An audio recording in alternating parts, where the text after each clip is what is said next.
Welcome to Quit to Win, a show where we explore the moments people have to let go of of destructive pattern, limiting identity, and the internal battle in order to rebuild their life with purpose and clarity. Today's guest is Tom Hagerty, retired corporate executive, business officer with over 45 years of experience, author of The Business of Relationship, speaker, and the man behind one of the most disarmingly simple ideas in leadership today. Every problem is a relationship problem. Tom turning points was not a dramatic collapse of a professional crisis. It was something more human than that. And it becomes undeniable and a fear that finally dissolved when both of those things happen at the same time. Staying was no longer an option. What he built from clarity is a body of work that connects the wisdom of the world's greatest CEO to the most ordinary and essential relationship in our life with his poor, child, college, and a neighbor. It's a pleasure and honor to have you on the show, Tom. Thank you, Benaya. I appreciate it. Yeah, thank you so much, Tom. So, Tom, you describe your turning point as the age between palpable and the fear of being removed. Take us back into that particular season. What was the age and how long had they been carrying it? And what finally dissolved the fear that had been keeping you in one place? I think for me, it was a growing realization that things were simply not working anymore. They weren't working in my professional life or my personal life. There were impediments that I put in my own way. You know, one of those was an over affection for alcohol, shall we call it? You know, I can enjoy a few drinks with the best of them, and I had difficulty keeping it at a few. And so that was one of my turning points, was the need to put that kind of behavior aside and to allow some other more healthy behaviors to grow. And I think in doing that, it helped clarify a lot of priorities. And I think that's one thing that Quitting to Win does, you know, and I applaud you for the title of the podcast, because I think it is essential for many of us, maybe most of us, to do something proactive, but at the same time do something that is trimming or pruning away the behaviors that are not productive for that desirable outcome. So that was it for me, is to trust in the process. And I have a good friend of mine who says that phrase frequently: trust the process, meaning that, you know, going through something is never going to have the clarity, never going to have the outcome that you want right away. It's a process to get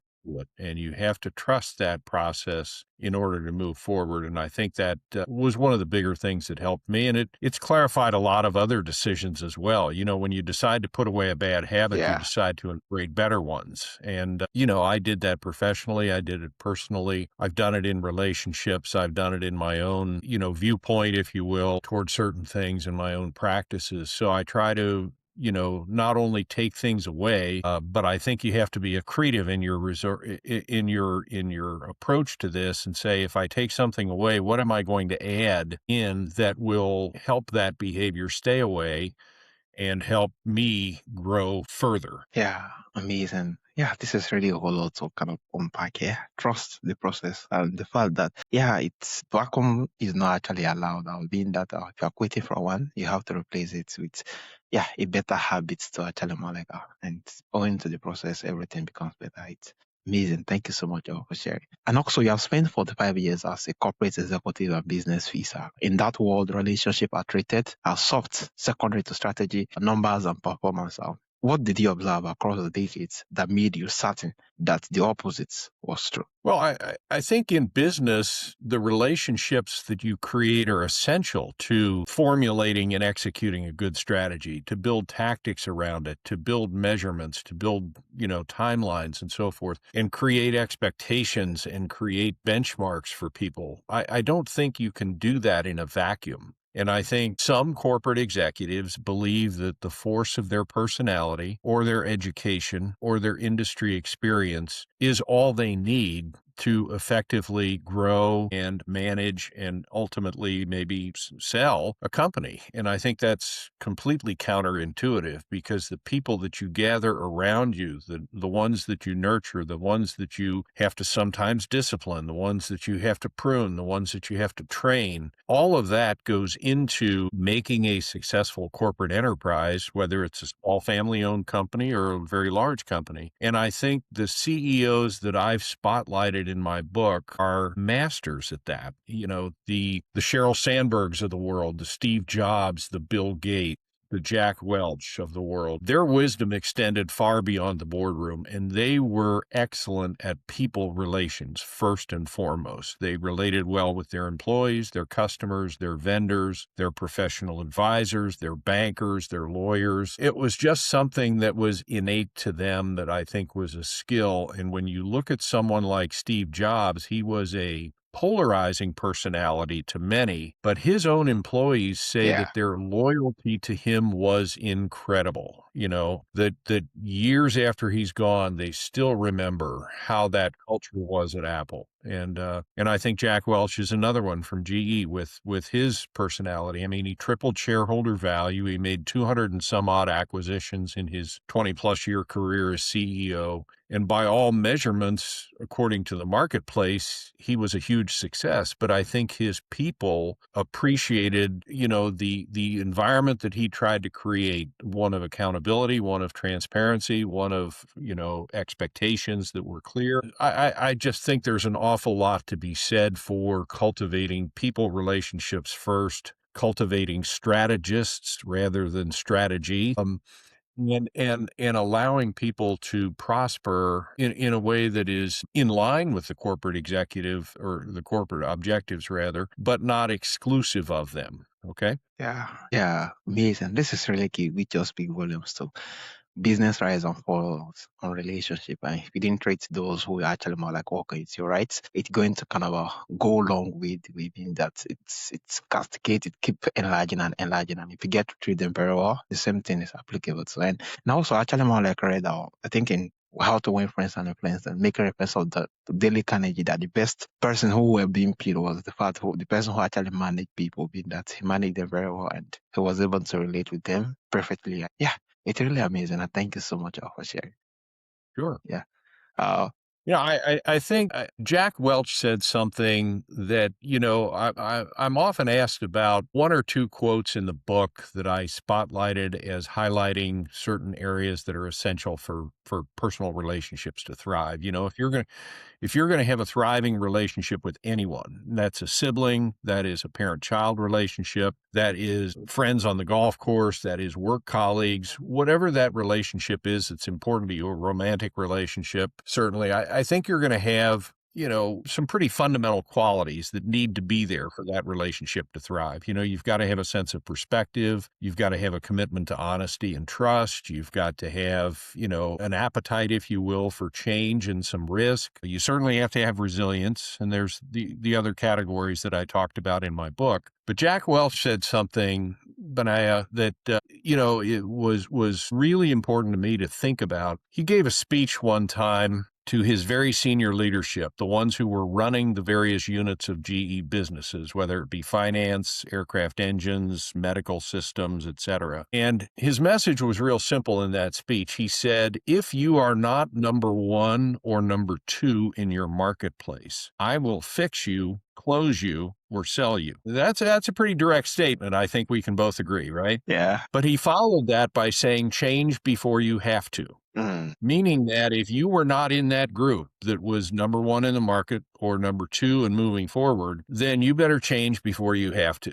And he made good on that promise. He sold GE business units that weren't profitable. He bought others that became profitable, got into areas of business that GE had never been in before. And when I thought about those 5 words, change before you have to, I said to myself, that's a mantra, if you will, for what we need to do in our own personal relationships. Change before you have to, the addictive behavior that is destroying your relationship mm. within your family.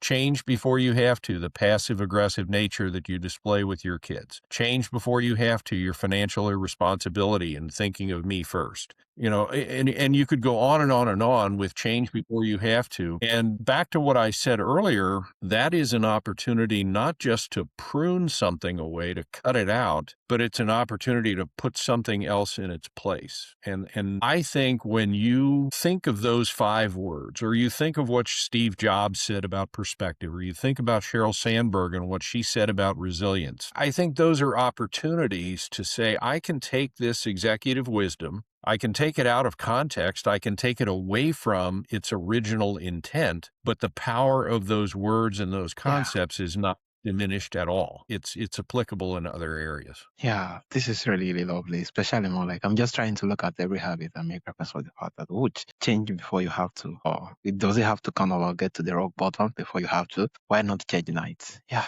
it's really hollow. Yeah, thank you for Well, sharing.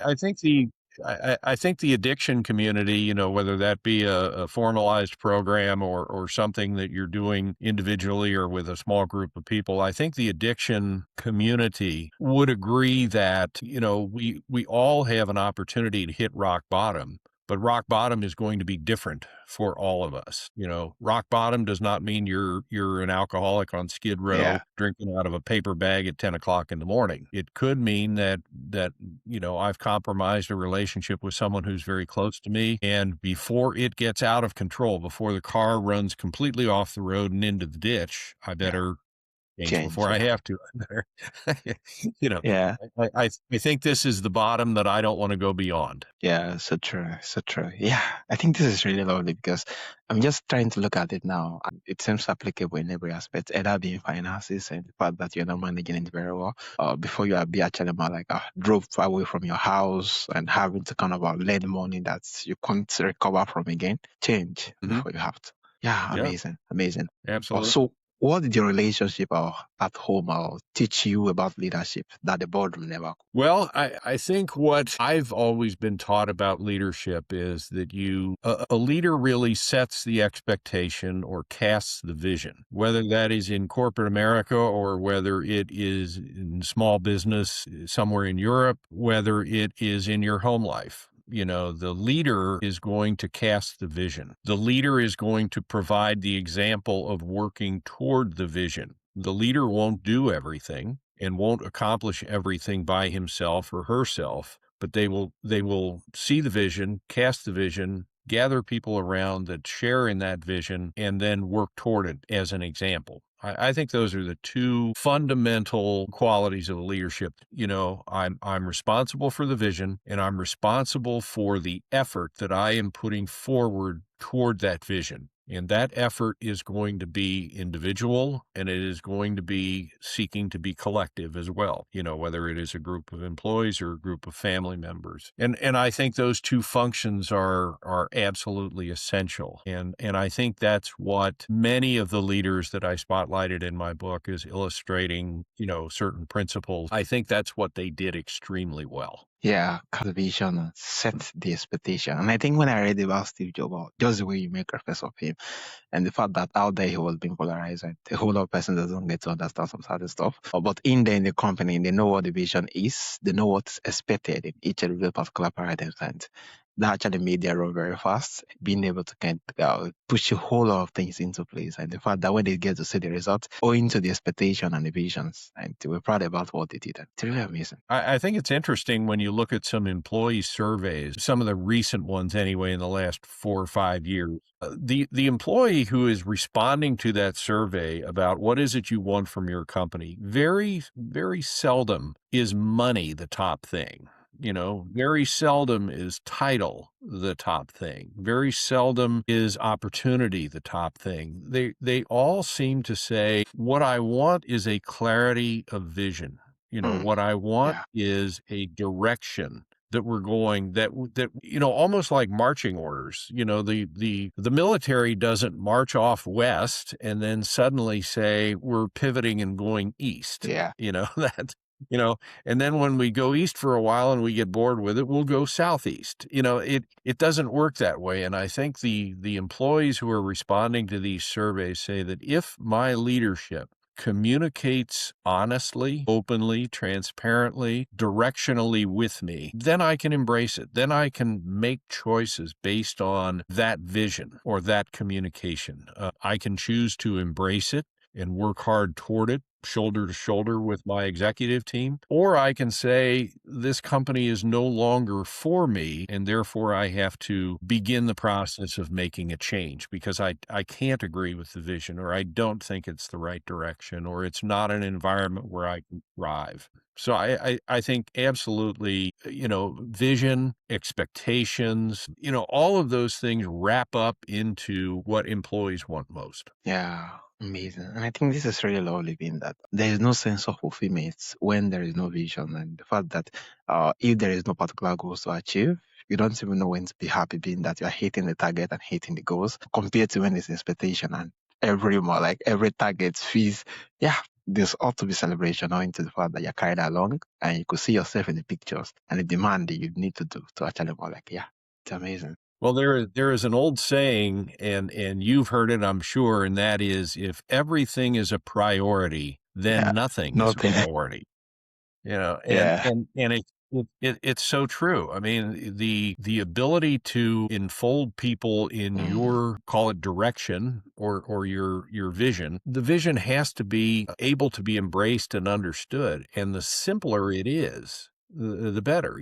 Steve Jobs once said that any idiot can make something complicated. It yeah. takes a genius to make it simple. And I think he spent a career out of making things that were simpler than what had maybe come before or what might come after. Look at the iPad, look at the iPhone, look at the early stage Apple computers, Apple II, the Mac. Those are things that took the existing products and made it simpler, made it easier, made it icon based, if you will. And I think he thrived on that, was that, simpler is better, simpler is better. And I think in vision setting, that's a true statement. Yeah. Yeah, simpler is better. And if everything is priority, nothing is priority. Yeah, amazing. Right. So you see, every problem is a relationship problem. That is both clear. Walk us through the logic on how do a supply chain failure, a budget crisis, or a strategic miscalculation ultimately trace back to relationship. Gosh, I think, every single issue that you can think of goes back to the human contact that we have with each other. There is nothing that can be separated from that, divorced from that, exclusive of that. It is all about relationships. Now, the relationship is not going to solve the supply chain problem, but it will allow honest debate, open exchange of ideas, working towards solutions with other people, with other stakeholders. It will allow that to happen. If your relationships are transactional or adversarial, then the long-term solutions will escape you, pure Mm, and simple. yeah. So I think that when I say that every problem is a relationship problem, it just means that first and foremost, the relationship with the other stakeholders, whether that is family members, siblings, colleagues at work, friends on the golf course, whatever it is that is creating tension and conflict, it has to go back to its resolution will be based on the interaction through the relationships of the people that are vested in that particular issue. Yeah. Amazing. It's true. It's true. Especially when you just make reference to the fact that if at the end of the day it's just more like a supply chain and you are looking forward to what to gain from the relationship, the longevity of the relationship is going to be sabotaged owing to that. Yeah. Thank you so much all for sharing. So you I, said, I think in America we value or overvalue. In America, we overvalue individualism. We love the up from the bootstraps story, the I did it myself, the hero, so to speak. And I think there are other cultures throughout the world that we could emulate. We could emulate more of the faith traditions, if you will, in the East, whether that is China, Japan, Taiwan, etc., where they seem to play the long game. They're in it for generations ahead, not years ahead or quarters ahead. They're playing a long game. I think many of the African countries as well have an orientation to generational success. That what I'm building today will be a small part of what my children will experience tomorrow, which will be a small part of what their children, and they're looking out, if you will, into the future with a much longer time horizon than we do in America. I think we would be well to emulate some of that, some of those cultures that emphasize what I call the long game. Yeah. You know, I Thank you think so much. I think, I wrote an essay on resilience in the book, and it was a quote from Sheryl Sandberg, and I think this is one that really resonated with me as well. She said, "Each one of us is more than the worst thing we've ever done." So if you think of how that can impact someone, she was basically saying, no matter what, you're more than that. You are more than the divorce you went through. You are Yeah. more than the drug habit that you cultivated. You are more than the business failure that you experienced when you thought you had a sure thing. And I think again it goes back to change before you have to. It goes back to the transitional nature of having perspective, like Steve Jobs talked about. I think that quote to me was she didn't say some of us Yeah. are more than the one we've ever done. She didn't say the ones who pray the most or the ones who have the most money in the bank. She said each Yeah. one of us, Each one. everyone. And I think if you can maintain that kind of perspective in tough times, then your resilience is going to be strong, your commitments will be flourishing, your priorities will be well established, your humility will take over, because you'll recognize that you've done some things that are extremely hurtful or damaging, but you're more than that, and you're willing to strive to be more than that. So I hope that Yeah. helps. Yeah, so true. Yeah, it really helped greatly. Thank you so much for sharing. And also, you say that our instinct sabotage our relationship. What are the instincts you're talking about, and where do they come from? I think the instincts to me that most frequently sabotage relationships are things that are self-inflicted. Okay, we have a lot of habits, we have a lot of desires, we have a lot of things that we I guess are counterproductive for relationships. I think people now have a great fear, of vulnerability. Vulnerability to many people is weakness. It is something that we use to protect ourselves from emotional pain. I think we have, especially in America now, we have a very decided negativity bias. We defer to the negative much more than maybe we should, and that other wiser cultures are doing. I think we're, to some degree, we're wired to focus on negative experiences, but dwelling on them is going to be damaging in any partnership relationship, whether it's negativity toward yourself or negativity toward others. I think one of the interesting statistics that I read recently is that young people, under 35, young people are 60% more likely to flee a relationship than the 35 years old or 35 and unders of 20 years ago. They do not cultivate conflict resolution skills. Ghosting is something that is Yeah, commonly done. Gaslighting is something that's commonly done. It's just a response. It's a fight or flight kind of thing. And more young people are choosing not to fight for the relationship or relationship. Yeah, fight for the marriage or fight for the relationship with the child. They're more likely now than ever before to flee it. There's another statistic I read that said 68% of people in America don't trust each other. Now when you think of mm, that for a minute, 2/3 of the people in this country are saying, I fundamentally do not trust other people. That is my life orientation. And it's never been one, at least in this country, where we had dramatically over the top acceptance of trust in other people. Even in the 1970s, it was 50-50. 50% of the people said, I trust other people. 50% said, I really don't trust other people. But when that escalates in a span of 30 years to go from that to or 30 or 40 years go from half and half to over 2/3, that's moving in the wrong direction, and it doesn't appear to be slowing down. I just wonder sometimes what we're really getting ourselves into, blindly sometimes getting ourselves into when we say my fundamental orientation to life is not to trust other people. That's a very, very powerful and damaging, I think, approach to life. Wow, that was really powerful. Yeah, the greatest damage is going to be not trusting other people. And yeah, it's really a whole lot. And thank you so much for sharing. So, lastly, looking back across all of it, the career, the family, the writings, the wisdom to stay connected with, connected to the people who matter that you wish you had known at the beginning. Wow. I think one of the relationships that shaped me, and it shapes a lot of us, is the relationship we have with our father. Mm, And my relationship with my dad was cordial. It was okay. All right.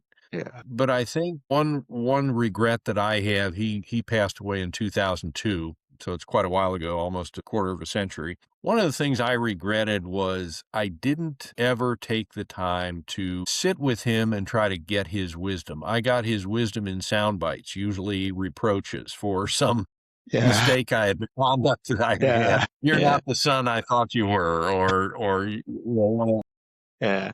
and those formative exchanges were soundbite wisdom, but I never sat with him and tried to understand what was it like to be on the front line of combat in two Mm, wars. Because he fought in World War II as a tank commander. And when we got into the Korean conflict, a half a decade later, it seems, he was called back from a civilian job because he was a tank commander and they needed people like him. And so he went to Korea, and like many veterans of his time, they didn't talk about that experience. They didn't talk about the horrors of war or the joys of camaraderie or anything in between. It was very much radio silence when it came to that. But I wish I had sat with him and said, "What was it like to be this kid from suburban Cincinnati, Ohio, called away from his sisters and brothers and friends and colleagues and a woman,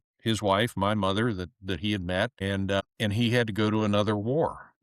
What was it like to be a commissioned salesperson, albeit successful enough, but what was it like to be a commissioned salesperson with 10 children and no social safety?" Nobody was saying, "Hey, if you skin your knee or you stumble, we're here to catch you. yeah. Here to Well, catch you. the government will pay you." Well, there was none of that. And I never really sat down with him and said, what is it that makes you a strong Catholic? What is it that makes you a person who, in the midst of all that, gives away his time and his talent and his treasure to other people? My dad was one of those people that was involved in a lot of different social service causes, and you'd say, well, wasn't he busy enough raising 10 kids? Yeah. But I wish I had taken that opportunity to really Mm.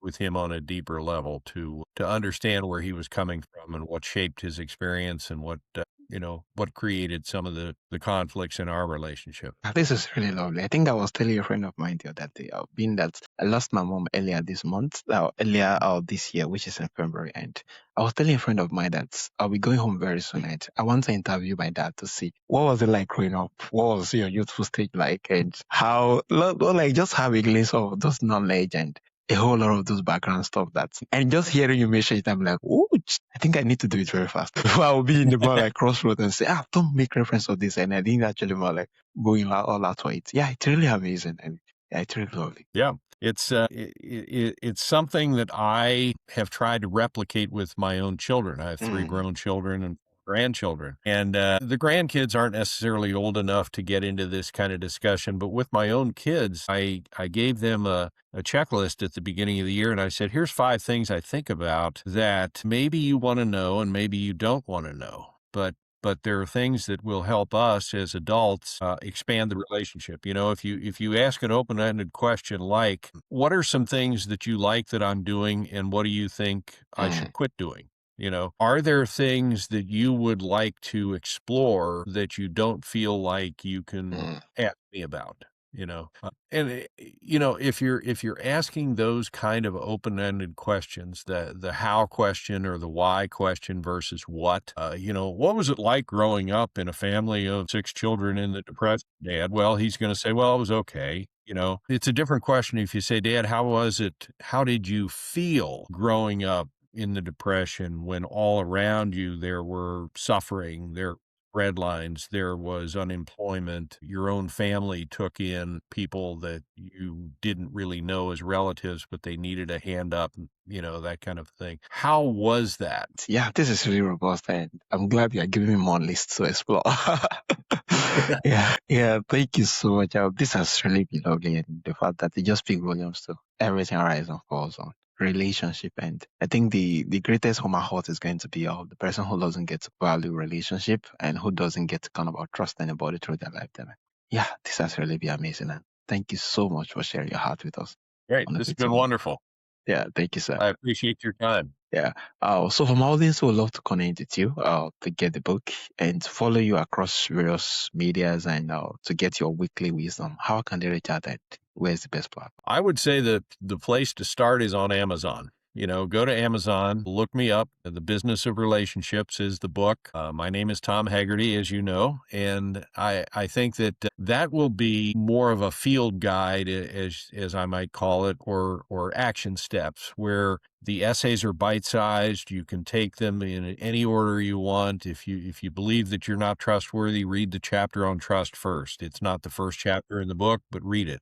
They stand alone. If commitment is an issue, if establishing healthy priorities is an issue, resilience or change or perspective or humility, any of those qualities can be read and acted upon individually, and I would say that's a great place to start because each one of those essays concludes with a section called One Thought, where I try to very succinctly capture what would be my takeaway from this particular essay. And then there is also a section called One Action, where I'm suggesting to people, if you read this essay and this quote resounds with you and the story of the person who said it is resonating with you, then here is some action you can take. It can be making a list, it can be making a phone call, it can be stepping away from something that you know is harmful, even for a day at a time, as the folks in the recovery community would say. Those are the kind of things I think will give people a daily touch of things that they can do to become more resilient or become more humble or have a more of a sense of perspective, as I said, and the other qualities of good personal relationships.